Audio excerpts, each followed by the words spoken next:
جلسہ استراحت. استراحت کس کو کہتے ہیں؟ آرام. یعنی ایک رکعت ہو گئی, اب ذرا آرام کر کے اٹھے. آرام سے مراد یہاں ریلیکس کرنا نہیں. اچھا, انٹرسٹنگ بات یہ ہے کہ اس کا نام جو میں نے استراحت پڑھا تو مجھے تھوڑی سی حیرت ہوئی. آپ کو معلوم ہے کہ اس وقت ویسٹ میں کئی میڈیٹیشن سینٹرز بنے ہوئے ہیں جہاں لوگوں کو صرف ریلیکس فیل کرایا جاتا ہے. ان میڈیٹیشن سینٹرز میں وہ لوگ دن میں 1 دفعہ 2 دفعہ 3 دفعہ بھی جاتے ہیں, بعض اوقات آدھا گھنٹہ گزارتے ہیں, مختلف طرح کی ایکسرسائز کرتے. کبھی کہتے ہیں توجہ ناک پہ رکھیں, کبھی کہتے ہیں توجہ دماغ پہ رکھیں, کبھی کہتے ہیں توجہ وہاں رکھیں. یعنی خضوع کرواتے ہیں, پیسے بھی لیتے ہیں اور ریلیکس کرا کے گھر بھیج دیتے ہیں. تو میں سوچتی تھی کہ ہم کیوں نہیں شکر گزار ہوتے مسجدوں کی.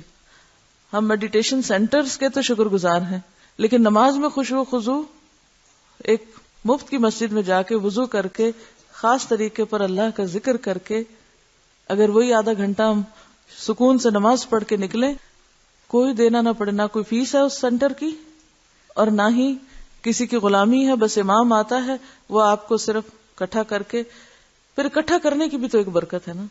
کیونکہ کل ہم نے پڑھا تھا نا, جب کوئی شخص اللہ اکبر کہتا ہے تو کیا ہوتا ہے, سنے تو یاد ہو نا, ہاتھ کھڑا کریں. ہاتھ کیوں ہاتھ نہیں کھڑا کریں؟ جی ہاں, زمین و آسمان کی ہر چیز میں جیسے نور داخل ہو جاتا ہے. یعنی اتنی بڑی چیز ہے. میرے منہ سے اللہ اکبر نکل رہا ہے اور اس کا نور پھیل رہا ہے. کبھی سوچا ہم نے اس پر؟ اب اس چیز پر غور و فکر کیا کہ کچھ لوگ غور و فکر کرتے, وہ صرف پڑھ کے گزر نہیں جاتے, غور و فکر کرتے کہ یہ کیا نور ہوگا. اچھا, نور کس شکل میں ہوتا ہے؟ نور کس شکل میں ہوتا ہے؟ کتاب کی شکل میں, کاغذ یا لوہے کی شکل میں. نور کس طرح ہوتا ہے؟ روشنی کی شکل میں. روشنی کس شکل میں ہوتی ہے؟ سکینت کی شکل میں. یہ روشنی نکل رہی ہے نا, اس سے دیکھیے وہاں سے یہاں تک کیسے آ رہی ہے, ایسے کر کے دیکھیں کیا آ رہا ہے آپ تک. کیوں نہیں بولتے پھر ریز؟ میں آپ سے یہ پوچھ رہی ہوں کہ روشنی کس شکل میں ہوتی ہے, یعنی اس کا, یا میرا سوال غلط ہے شاید, میرا سوال درست کیجیے, مجھے کیسے پوچھنا چاہیے تھا. روشنی کیسے ٹریول کرتی ہے؟ دیکھیے نور کی جو حیت ہے, حیت یعنی اس کی فارم کیا ہوتی, ریز ہوتی ہے نا, ریز ہی ہے نا. روشنی, بلب سے روشنی نکل رہی ہے, آپ اس کو دیکھ رہے ہیں, ویسے تو نظر نہیں آتی, لیکن اگر آپ اس کو باریک طرح سے دیکھیں تو ریز نکلتی ہیں کہ نہیں. تو اگر بلب کے جلنے سے ریز نکل رہی ہیں اور اس سے روشنی پھیل رہی ہے, ایک مادی روشنی, تو ایک روحانی روشنی اللہ اکبر کہنے سے پھیلتی ہے, تو وہ کیا ریز نہیں نکلتی؟ وہ بھی ایک طرح سے ریز نکلتی. اب جب ہم اکٹھے پڑھتے ہیں نا, اکٹھے پڑھتے ہیں, نماز اکٹھے پڑھتے ہیں یا قرآن اکٹھے پڑھتے ہیں, تو ہر بندہ قرآن کا جو لفظ بولتا ہے اس کے منہ سے کیا نکل رہا ہوتا ہے؟ ایک طرح سے ریز نکل رہی ہوتی, وہ ٹریول کرتی ہیں. کچھ لوگوں کی ریز اسٹرانگ ہوتی ہیں, ان کے اندر ایمان کی بڑی پاور لگی ہوتی ہے نا. اچھا, وہ ریز کیا کرتی ہیں پھر؟ زیادہ روشنی ڈالتی ہیں. ٹھیک ہے. بعض اوقات امام ایسا ہوتا ہے کہ جس کی قرات سے بہت ریز نکلتی ہیں نا, پیچھے والے بالکل مبہوت ہو جاتے, ہپناٹائز ہو جاتے ہیں. چلیے آسان لفظ ہے ہپناٹائز, جلدی سمجھیں گے نا. پھر یہ ہے کہ بعض اوقات امام سے زیادہ پیچھے کسی شخص کے اندر سے خشوع و خضوع کی ایسی ریز نکلتی ہیں, جیسے حمدن کثیرن طیبن مبارکن فی. اب پھر وہ خدا کے لیے اس طرف نہ سوچیے کیا کوئی شخص حضور صلی اللہ علیہ وسلم سے زیادہ آگے ہو سکتی. آگے کی بات نہیں, مراد اس سے یہ ہے کہ بعض اوقات کسی کا ایک ایسا والہانہ پن ہوتا ہے. اب وہ اگر کہا جائے بلال کے قدموں کی چاپ میں نے آگے سے, تو نعوذ باللہ, یہ نہیں ہے مانا کہ وہ آپ سے آگے بڑھ گئے. یہ صرف سمجھانے کی ضرورت ہے, یا سمجھانے کے لیے ایک بات کی جا رہی ہے کہ بعض اوقات کسی انسان کے اوپر ایک ایسی کیفیت یا محبت یا اللہ کی محبت یا دل کے اندر ایک ایسی قوت آتی ہے کسی خاص لمحے یا موقع کہ وہ ناقابل بیان ہوتی ہے, بہت شدید قسم کی انرجی اس سے نکلتی ہے.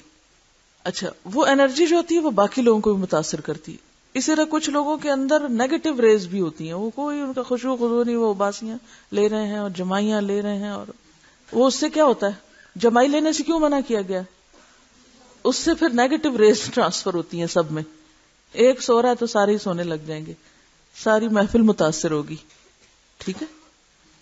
تو اب آپ دیکھیے کہ جب اکٹھے نماز پڑھتے ہیں, اور مسجد کا اس وقت میں کانسیپٹ آپ کو دے رہی ہوں کہ میڈیٹیشن سینٹر کی بجائے مسجد کس طرح فائدہ مند ہو سکتی ہے, کہ اس میں شرط ہے نماز کے لیے خشوع و خضوع اختیار کریں، سر اس طرح ٹکائیں، ناک یہاں رکھیں، ہاتھوں پہ بوجھ آئے، گھٹنے جما کے رکھیں، انگلیاں یوں موڑیں. یہ ساری چیزیں کسی ریجیڈیٹی کے لیے نہیں، ان میں سے ایک ایک چیز کے پیچھے ایک حکمت ہے.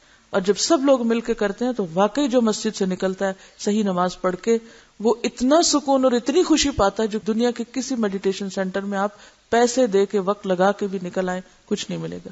یہ کتنا ترس آتا ہے نا، اتنا دل دکھتا ہے کہ کس طرح انسانیت لاسٹ ہے، کہاں بھٹک رہی ہے. جب تک آپ غیر مشروط محبت نہیں کریں گے ان سے دل میں دکھ نہیں آتا. یعنی میں تو جب ایسے لوگوں کو دیکھتی ہوں پیسے بھی ضائع کر رہے ہیں، تکلیف بھی اٹھا رہے ہیں. اچھا پھر بعض ایسے سینٹرز وہاں بنے ہوئے جہاں لوگوں کو صرف ہنسایا جاتا ہے. کبھی ٹیلی ویژن پہ آپ نے پروگرام سنے ہوں گے ہنسنے والوں کے، ریلیکسیشن سینٹر. وہاں لوگوں کو لا کے الٹی سیدھی باتیں سنا کے، یعنی پٹھے سیدھے جس کو کہتے ہیں جوک سنا کے بس لوگوں کو ہنساتے ہیں، ہنسا کے ہنساتے رہتے.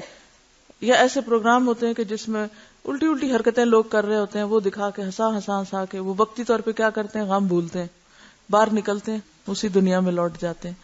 وہ جہاں ہنسے تھے وہ ہنسی وہیں رہ گئی، ساتھ کچھ بھی نہیں آیا. اچھا بعض ایسی جگہ ہیں جہاں لوگوں کو رلایا جاتا باقاعدہ، کیونکہ جب انسان نہیں روتے تو دل سخت ہو جاتے نا، تو ان کے دل نرم کرنے کے لیے ان کو رلانے کے طریقے اختیار کیے جاتے ہیں. اب آپ خود سوچیں کہاں بھٹک رہے ہیں لوگ. کیا اللہ کے کلام میں انسان کے لیے بشارت، یعنی جب تلاوت ہوتی ہے تو اس میں بشارت کی آیتیں نہیں آتی، اس میں عذاب کی آیتیں نہیں آتی. ایک تو نا مصنوعی ہنسی ہنسانا، اور ایک کیا ہے واقعی دل کے اندر سے اس کیفیت کا غبار نکلنا. تو کتنا بہترین سسٹم ہے جو اللہ نے ہمیں دیا ہے اور جس کی ہم قدر نہیں کر رہے اور جس کے لیے ہم دوسروں کے سامنے نمونہ نہیں پیش کر رہے. اور انسانیت بھٹک رہی ہے، تکلیف اٹھا رہی ہے کیونکہ فطرت سے ہٹی ہوئی ہے نا، اللہ کے دین سے ہٹی ہوئی ہے. تو جلسہ استراحت یعنی ایک رکعت پوری کرنے کے بعد تھوڑا سا ٹک کے پھر اٹھنا. دوسرا سجدہ کر چکنے کے بعد ایک رکعت پوری ہو چکی ہے، اب دوسری رکعت کے لیے آپ نے اٹھنا ہے. لیکن اٹھنے سے پہلے جلسہ استراحت میں ذرا بیٹھ کر اٹھیں.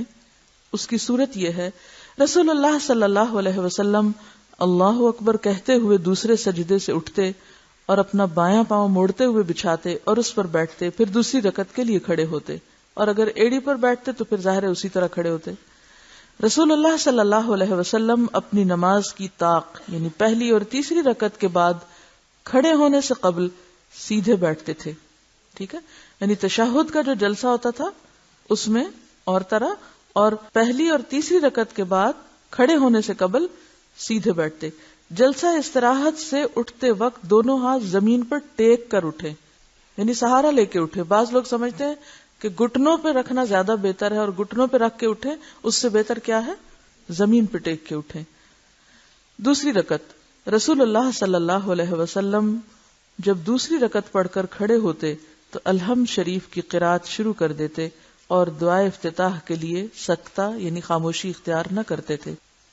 یہ نیچے آپ حاشیہ پڑھیے نمبر 3 کا، یعنی زمین پہ ہاتھ ٹیک کر اٹھنے کے بارے میں. ایک مختلف فی روایت میں جلسہ استراحت سے قیام کے لیے اٹھتے وقت ہاتھوں کو آٹا گوندنے والی کیفیت کے ساتھ زمین پر ٹیکنے کا ذکر ہے، جس سے بعض علماء نے یہ استدلال کیا ہے کہ بند مٹھیوں کو زمین پر ٹیک کر اٹھنا مستحب ہے. حالانکہ بشرط صحت حدیث دونوں امر مستحب ہیں، کیونکہ آٹا گوندتے وقت بھی کبھی ہاتھ کھولے جاتے ہیں، کبھی مٹھیاں بنائی جاتی ہیں. لہذا نمازی جس میں سہولت محسوس کرے دونوں طرح کی اجازت ہے. اچھا اس میں کیوں فلیکسیبلٹی ہے؟ تاکہ ہر شخص اپنے جسم، اپنی ہیئت، اپنے حال حلیے کے مطابق جو سہولت محسوس کرے اس کے مطابق اٹھے.